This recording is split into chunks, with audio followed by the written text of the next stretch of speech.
Hello everyone, welcome to my channel Kallol's accounting relation. আশা করি সবাই ভালো আছেন, সুস্থ আছেন।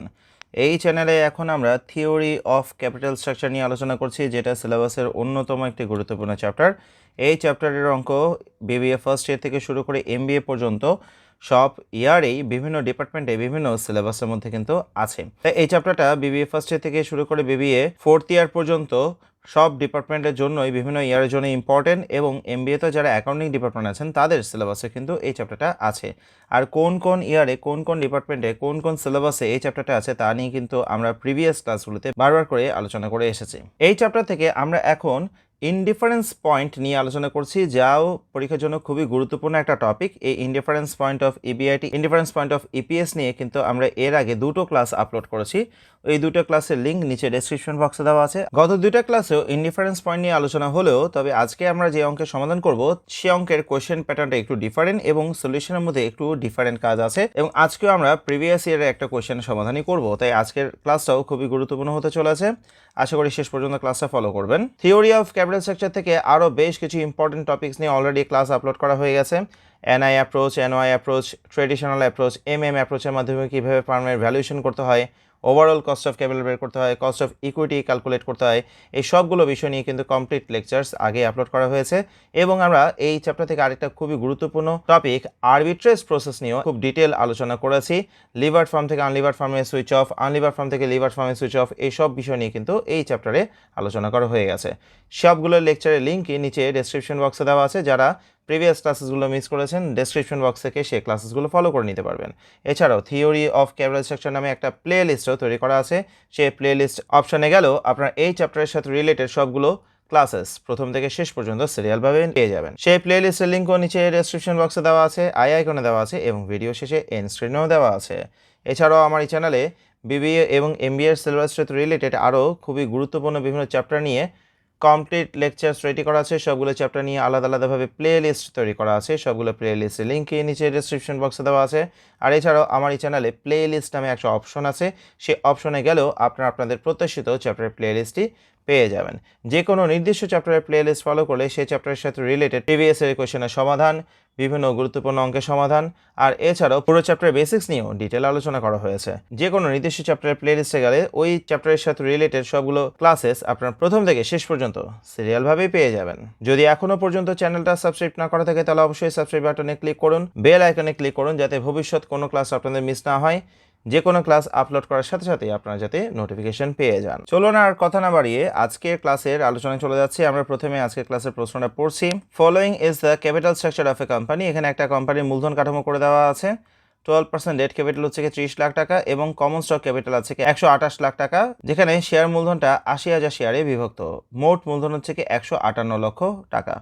পূর্ববর্তী অঙ্কগুলোর মতন এই অঙ্কটা তো একটা প্রাথমিক মূলধন কাঠামো করে দেওয়া আছে। To finance and expansion programme the company needs additional capital of টাকা 40 লাখ। একটা এক্সপেনশন প্রোগ্রামের জন্য প্রতিষ্ঠানটার আরও অতিরিক্ত 40 লক্ষ টাকা মূলধন দরকার।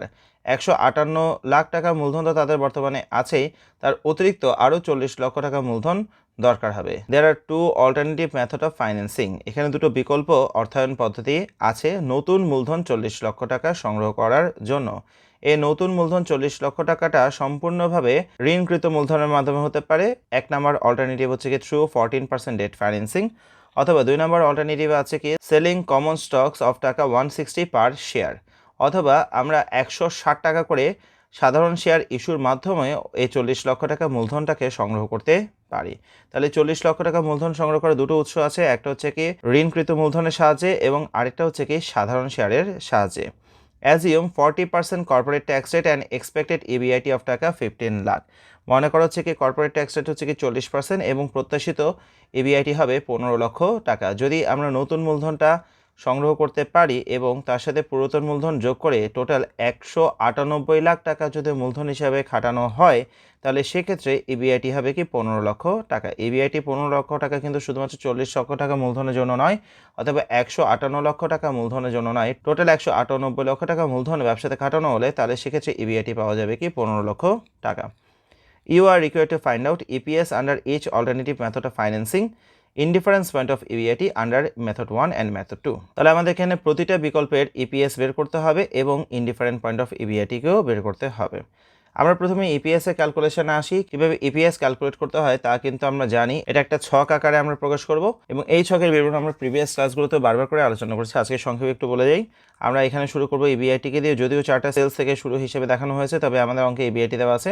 ইবিআইটি থেকে ইন্টারেস্টকে মাইনাস করে ইবিটি পাবো, তার থেকে ট্যাক্সকে মাইনাস করে ইএটি, প্রেফারেন্স ডিভিডেন্ড মাইনাস করে হচ্ছে কি ইএসইএস, ইএসইএসকে নাম্বার অফ শেয়ার্স দিয়ে ভাগ করে পাওয়া যাবে কি ইপিএস। আমাদের এই চার্ট অনুসারে ইপিএসকে যদি বের করতে হয় তাহলে অল্টারনেটিভ ওয়াইজ ইন্টারেস্ট কত তা জানতে হবে, অল্টারনেটিভ ওয়াইজ প্রেফারেন্স ডিভিডেন্ড কত তা জানতে হবে এবং অল্টারনেটিভ ওয়াইজ কমন শেয়ারের সংখ্যা কত তাও জানতে হবে। কিন্তু আমরা আজকে যে অঙ্কটা করছি সেই অঙ্কের কোনো অল্টারনেটিভে কিন্তু প্রেফারেন্স শেয়ার ক্যাপিটাল নেই এবং আমাদের প্রাথমিক যে মূলধনটা দেওয়া আছে সেখানে কিন্তু ডিবেঞ্চার এবং ইকুইটি শেয়ারের কথা বলেছে, কোনো প্রেফারেন্স ক্যাপিটাল নেই।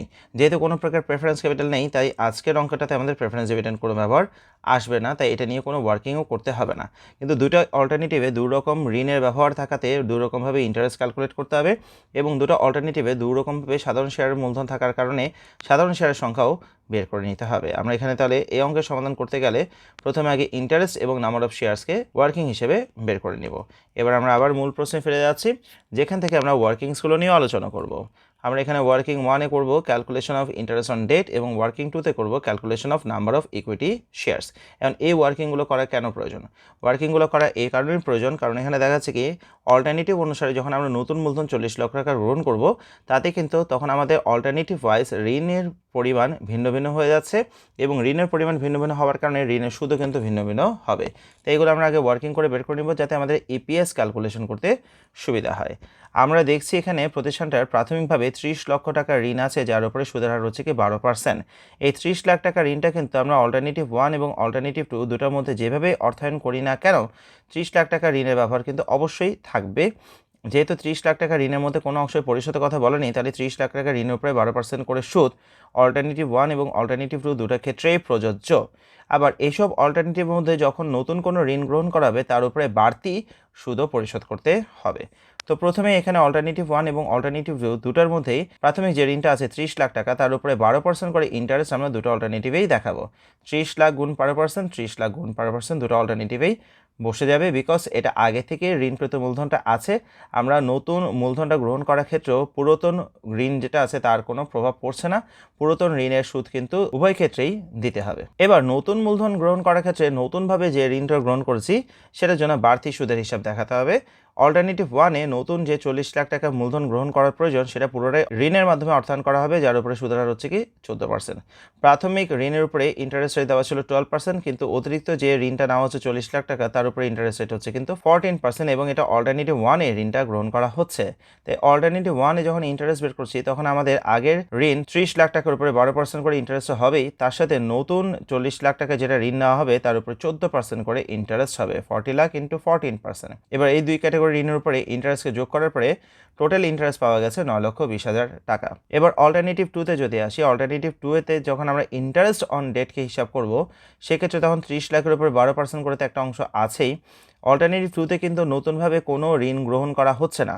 অল্টারনেটিভ 2-তে 40 লাখ টাকা মূলধনটা সম্পূর্ণভাবে সাধারণ শেয়ারের মাধ্যমে অর্থায়ন করা হবে, কোনো প্রকার ঋণ নেওয়া হবে না, তাই কোনো ঋণের সুদ এখানে বাড়তি যোগ হচ্ছে না। আগের ঋণের সুদ যেটা 3,60,000 টাকা আছে সেটা এখানে থাকবে। এবার অল্টারনেটিভ ওয়াইজ যেহেতু সাধারণ শেয়ার মূলধন পরিবর্তন হচ্ছে তাই আমাদেরকে নাম্বার অফ ইকুইটি শেয়ারসও ওয়ার্কিং করে বের করে নিতে হবে। আর নাম্বার অফ ইকুইটি শেয়ারস বের করার সূত্র আমরা দেখছি number of shares is equal হচ্ছে কি total value of equity divide by হচ্ছে কি ভ্যালু পার শেয়ার। মোট শেয়ার মূলধনকে প্রতি একটি শেয়ার মূল্য দিয়ে ভাগ করা হবে। অল্টারনেটিভ 1-এ এখানে যে নতুন মূলধন গ্রহণ করা হচ্ছে 40 লাখ টাকা তার মধ্যে কোনো প্রকার সাধারণ শেয়ার ইস্যু করা হচ্ছে না, তাই আগের যে সাধারণ শেয়ার সংখ্যা প্রশ্নে দেওয়াই আছে 80,000 শেয়ারস, তাই অল্টারনেটিভ 1-এ বসে যাবে। অল্টারনেটিভ 1-এ তাহলে প্রাথমিক মূলধন কাঠামোতে যে 80,000 শেয়ার ছিল সেই 80,000 শেয়ারটাই থাকছে, নতুনভাবে কোনো শেয়ার বাজারে ইস্যু না করার কারণে নতুন কোনো শেয়ার অল্টারনেটিভ 1-এ যোগ করা হচ্ছে না। কিন্তু অল্টারনেটিভ 2-তে নতুন শেয়ার মূলধন 40 লাখ টাকা পুরোটাই সাধারণ শেয়ারের মাধ্যমেই করা হবে এবং সেখানে আমাদের অবশ্যই সাধারণ শেয়ারের যেহেতু পরিবর্তন হচ্ছে নতুনভাবে শেয়ারের সংখ্যাও বের করে নিতে হবে। এক্ষেত্রে আগের যে 80,000 শেয়ার ছিল তাতে এখানে থাকবেই 80,000 শেয়ার, পুরনো শেয়ার তো অবশ্যই আছে, প্লাস নতুন 40 লক্ষ টাকা যেটা মূলধন গ্রহণ করা হবে সেটা কিন্তু সাধারণ শেয়ারের মাধ্যমে বাজার থেকে তোলা হবে এবং সাধারণ শেয়ার যেগুলো ইস্যু করা হবে তার প্রতিটা শেয়ার ইস্যু করা হবে 160 টাকা করে, টাকা 160 পার শেয়ার। তাই আমরা এখানে শেয়ারের সংখ্যা বের করার জন্য ইস্যুকৃত শেয়ার মূলধন 40 লক্ষ টাকাকে প্রতি একটা শেয়ারের মূল্য 160 টাকা দিয়ে ভাগ করছি, যেখানে ভাগফল পাচ্ছি 25,000 শেয়ার, 80,000-এর সাথে 25,000 যোগ করে মোট শেয়ারের সংখ্যা হয়ে গেছে কি 1,05,000 শেয়ারস। তাহলে আমরা অল্টারনেটিভ ওয়াইজ শেয়ারের সংখ্যাগুলোকে বের করে নিয়েছি। এবার আমরা রিকমেন্ড 1 ইপিএস এর ক্যালকুলেশনে চলে যাচ্ছি।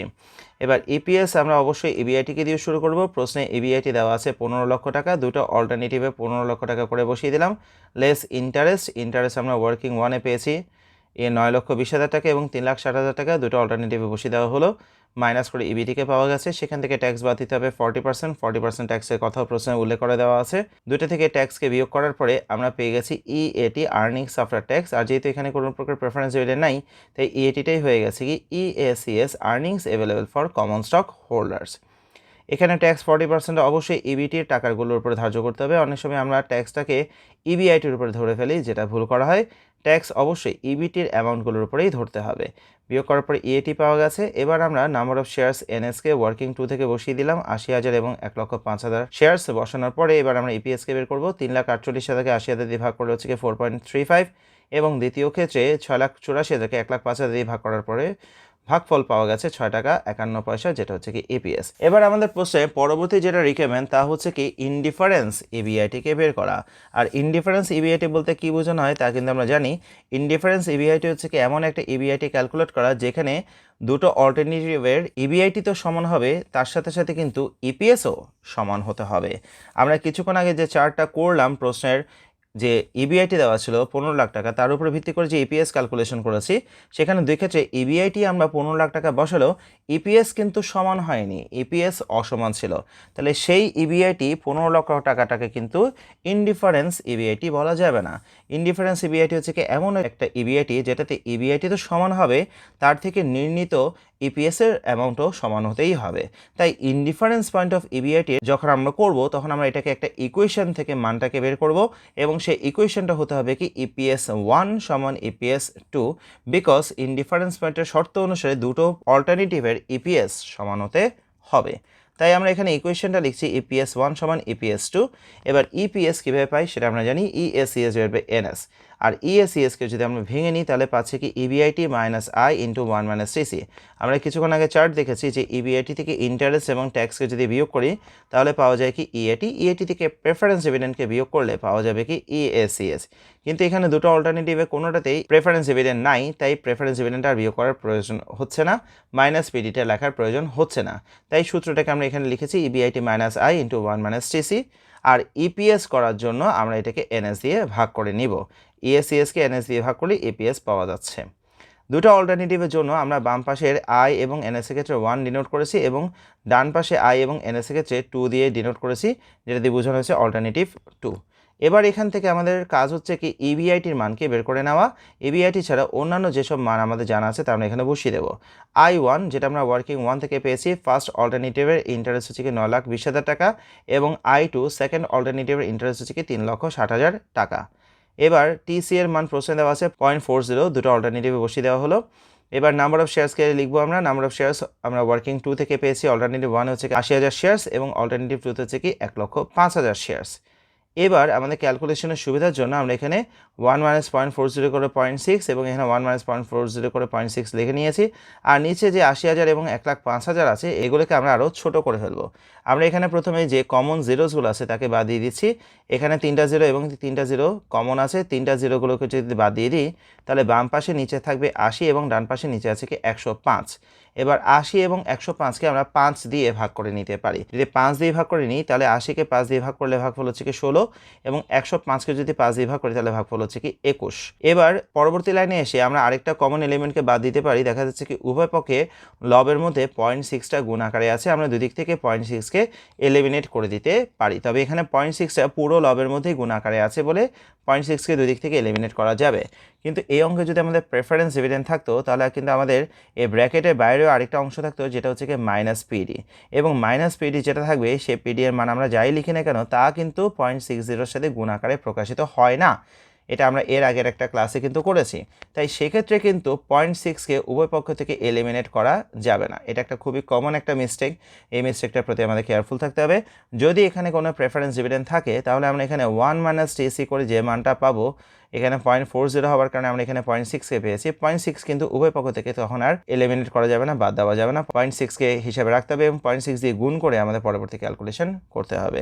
কিন্তু যেহেতু এখানে কোনো প্রকার প্রেফারেন্স ডিভিডেন্ড নাই, তাই এখানে 0.6 উভয় পক্ষ থেকে আমরা এলিমিনেট করতে পারি, যেহেতু 0.6 উভয় পক্ষে উপরে পুরো লবটাকেই গুণ আকারে প্রকাশ করছে। এবার 0.6কে এলিমিনেট করার পরে আমরা রেজাল্ট পাচ্ছি লবের মধ্যে EBIT মাইনাস 9,20,000 টাকা, নিচে হচ্ছে কি 16, ডান পাশে EBIT মাইনাস 3,60,000, নিচে হচ্ছে কি 21। এবার এটাকে আমরা বজ্রগুণন করব 21 ইন্টু EBIT মাইনাস 9,20,000, আর এদিকে হচ্ছে কি 16 ইন্টু EBIT মাইনাস 3,60,000। এবার 21 দিয়ে মাল্টিপ্লাই করা হলো, 21 EBIT 21 দিয়ে 9,20,000কে মাল্টিপ্লাই করে আমরা পাচ্ছি 1,93,20,000, আর ডান পাশে 16 দিয়ে মাল্টিপ্লাই করে আমরা পাচ্ছি 57,60,000। এবার আমরা EBIT সবগুলোকে এক পাশে নিয়ে আসছি, বাম পাশে আগে থেকে 21 EBIT আছে, ডান পাশে 16 EBITটা বাম পাশে নিয়ে গেলাম এবং ডান পাশে আগে থেকে মাইনাস 57,60,000 ছিল সেটা লিখেছি, তার সাথে বাম পাশে যে মাইনাস 1,93,20,000 ছিল সেটা ডান পাশে নিয়ে এসেছি, সেটাতে মাইনাসও হয়ে গেল কি প্লাস। এবার বাম পাশে 21 EBIT থেকে 16 EBIT মাইনাস করে রেজাল্ট হচ্ছে কি 5 EBIT এবং ডান পাশে যোগ বিয়োগ করার পরে রেজাল্ট হচ্ছে কি 1,35,60,000। এবার 1,35,60,000কে যদি 5 দিয়ে ডিভাইড করে দিই তাহলে ডান পাশের মানটা হচ্ছে কি 27,12,000 টাকা, যেটাই হচ্ছে কি ইনডিফারেন্ট EBIT। অর্থাৎ 27,12,000 টাকা EBIT-তে দুটো অল্টারনেটিভের EPSও সমান হবে। ইনডিফারেন্স EPS কত হবে তা কিন্তু ক্যালকুলেট করতে বলেনি, তাই যেহেতু এই ইনডিফারেন্স EPSটাকে ক্যালকুলেট করতে বলা হয়নি, তাই এখানে আমাদের আর ভেরিফিকেশন টেবিলটা করার প্রয়োজন নেই। প্রশ্নে যদি ইনডিফারেন্স EPSকে দেখাতে বলে তাহলে সেটা আমরা ভেরিফিকেশন টেবিল করে দেখাবো, আর যদি দেখাতে না বলে তাহলে সেটা দেখানোর প্রয়োজন নেই। তারপর আপনারা যদি প্রমাণ হিসেবে দেখাতে চান তাহলে কোনো অসুবিধা নেই, দেখালেও দেখাতে পারেন। তবে যেহেতু প্রশ্নের রিকোয়ারমেন্টের মধ্যে এটা দেয়নি, তাই এটা না দেখালেই ভালো হয়, আর বরং এটা দেখাতে গেলে আপনাদের সময়টাও নষ্ট হবে। আগামী ক্লাসে আপনাদের সাথে পাবো এই প্রত্যাশায় আজকের ক্লাস আমি এখানে শেষ করছি। সবাইকে অনেক ধন্যবাদ।